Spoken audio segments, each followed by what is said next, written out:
Hello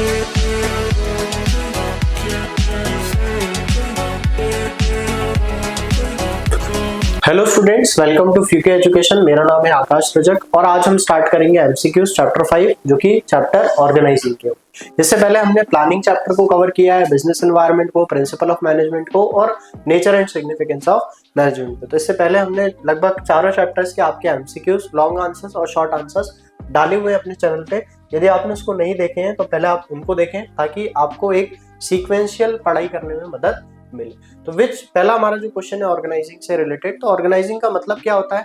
तो हमने जब प्रिंसिपल ऑफ मैनेजमेंट की बात करी थी तो इसमें प्लानिंग है ना, फंक्शन ऑफ मैनेजमेंट की बात करी थी तो प्लानिंग, ऑर्गेनाइजिंग, स्टाफिंग, डायरेक्टिंग और कंट्रोलिंग। तो कहीं ना कहीं हमारा पहला था प्लानिंग, अगला था हमारा क्या, ऑर्गेनाइजिंग, फिर planning, organising, staffing, directing and controlling. तो ये एक पूरी फंक्शंस है हमारे काय के मैनेजमेंट के, जिसमें हमने प्लानिंग में पढ़ा था कि deciding in advance what to do, how to do और व्हेन टू डू। मतलब जो ऑर्गेनाइजेशन है वो अपने किस गोल को टारगेट करेगी, कैसे अचीव करेगी, कैसे अपने गोल तक पहुंचेगी। ऑर्गेनाइजिंग, जो भी रिक्वायर्ड रिसोर्सेज हैं उनको अरेंज करना ताकि आप अपने जो ऑर्गेनाइजेशन है उसको स्मूथली वर्क कर सके। स्टाफिंग का मतलब होता है कि कहीं ना कहीं जो आपको एक वर्कफोर्स की जरूरत होती है, मैन पावर की जरूरत होती है, उनको रिक्रूट करना।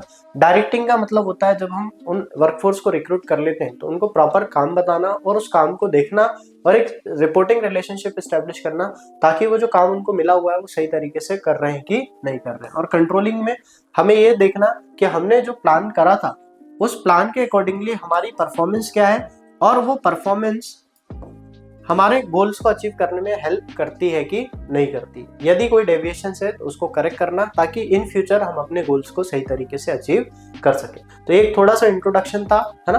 तो अब पहला क्वेश्चन पे हम आते हैं, which of the following is not a step of organising process. तो यदि हम ऑर्गेनाइजिंग प्रोसेस की बात करें तो इसमें से कौन सी स्टेप ऑर्गेनाइजिंग प्रोसेस की नहीं। तो यहाँ पे हमारा identification and division of work जो कि सबसे पहला है, फिर सेकंड स्टेप जो है डिपार्टमेंटलाइजेशन, फिर असाइनमेंट ऑफ ड्यूटीज, है ना। तो ये हमारे तीनों जो है ये प्रिंसिपल जो स्टेप्स हैं ऑर्गेनाइजिंग के उसमें आते हैं। तो यहाँ पे जो हमारा ट्रेनिंग ऑफ एम्प्लॉयज है ये हमारा स्टेप नहीं है काय का ऑर्गेनाइजिंग प्रोसेस का।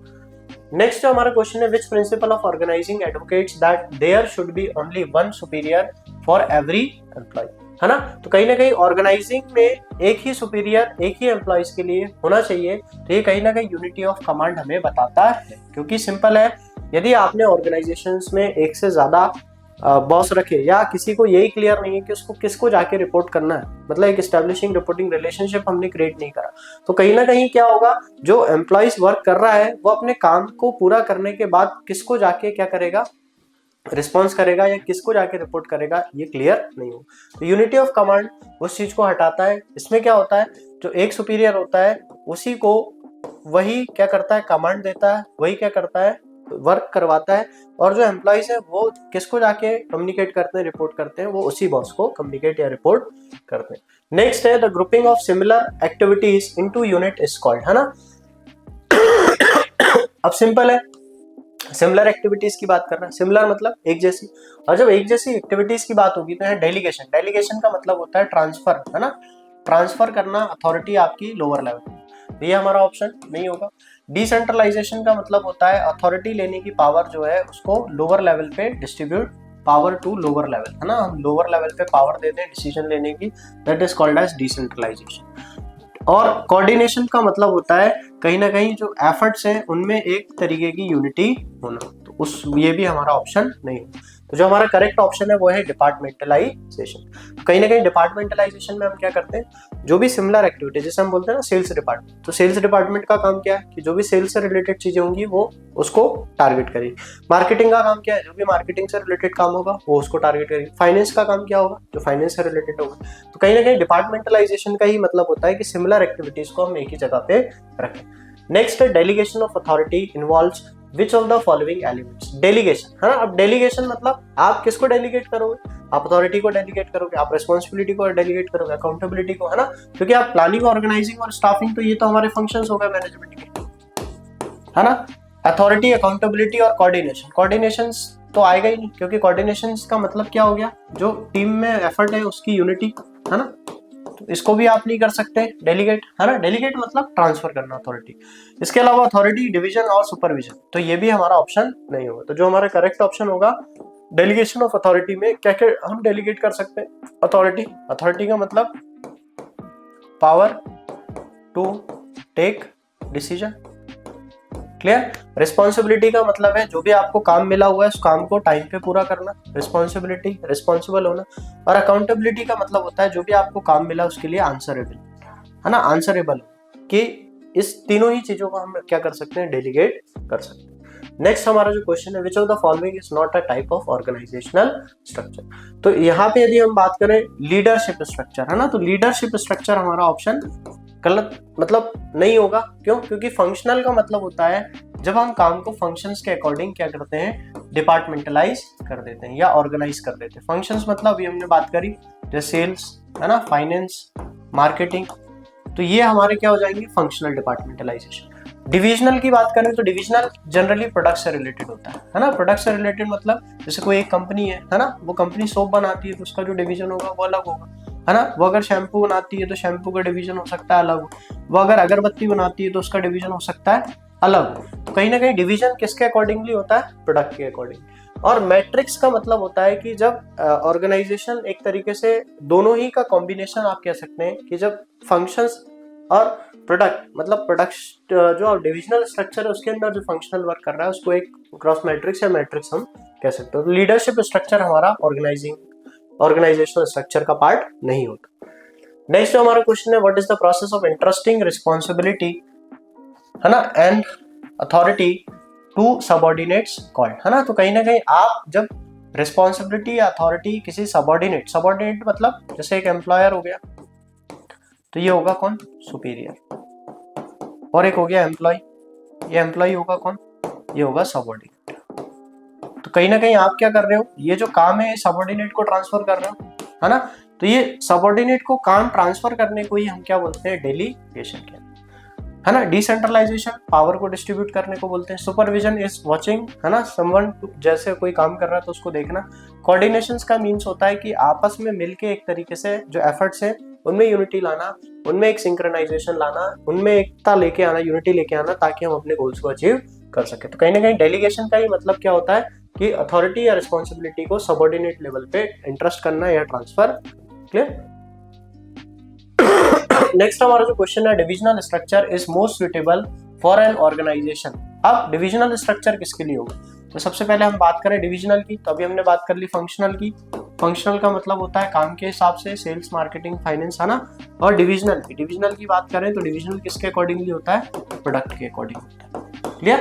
तो यहाँ पे आप देखें अगर ऑप्शन में, तो डिविजनल स्ट्रक्चर सबसे ज्यादा सुटेबल किसके होगा, तो सिंगल प्रोडक्ट के लिए तो डिविजनल नहीं होगा क्योंकि उसका एक ही डिवीजन होगा, अलग डिविजन्स नहीं होंगे। स्मॉल साइज के लिए डिपार्टमेंटलाइजेशन है, डिवीजन करना पॉसिबल नहीं है क्योंकि उसका ऑलरेडी कैपिटल लो होगा। Operates in a stable environment, जो स्टेबल में करेगा उसको तो जरूरत ही नहीं है, मगर वो ऑर्गेनाइजेशन जो कि वैरायटी ऑफ प्रोडक्ट्स को क्या करे, बनाए, तो उसके लिए अलग अलग डिपार्टमेंट्स बनाने की जरूरत पड़ेगी। ए का अलग बना देगा, बी का अलग बना देगा, सी का अलग बना देगा, ताकि क्या हो जाए, इनके जो डिसीजंस है हम इन डिसीजंस को आसानी से ले सकें। क्लियर है कि नहीं है। तो ये हमारा कहीं ना कहीं ऑप्शन डी जो होगा वो क्या हो जाएगा, करेक्ट हो जाएगा। नेक्स्ट जो है, which of the following is not a benefit of decentralisation. Decentralisation का मतलब है जब पावर आप लोअर लेवल पे डिस्ट्रीब्यूट करते हो कि वो जो लोअर लेवल वाले लोग हैं वो भी डिसीजंस ले सकें, क्विक डिसीजन हो सके ऑर्गेनाइजेशन में, इस कारण से, क्लियर। तो नॉट अ बेनिफिट, अब वो नॉट अ बेनिफिट की बात कर रहा है कि बेनिफिट नहीं है, तो कहीं ना कहीं डिसेंट्रलाइजेशन क्विक डिसीजन, तो ये तो होगा, मतलब ये हमारा ऑप्शन गलत हो जाएगा क्योंकि क्विक डिसीजन लेने में हेल्प होती है डिसेंट्रलाइजेशन के कारण। इसके अलावा इंप्रूव्ड एम्प्लॉय मोटिवेशन, तो ये भी होगा क्योंकि आप सिंपल है, जब पावर लेने की, डिसीजन लेने की पावर किसी को ट्रांसफर करोगे तो he will feel motivated. Employees को क्या लगेगा कि नहीं, उसको भी एक रिस्पॉन्सिबल पर्सन ऑर्गेनाइजेशन समझ रहा है, क्लियर। तो ये भी ऑप्शन हमारा नहीं होगा।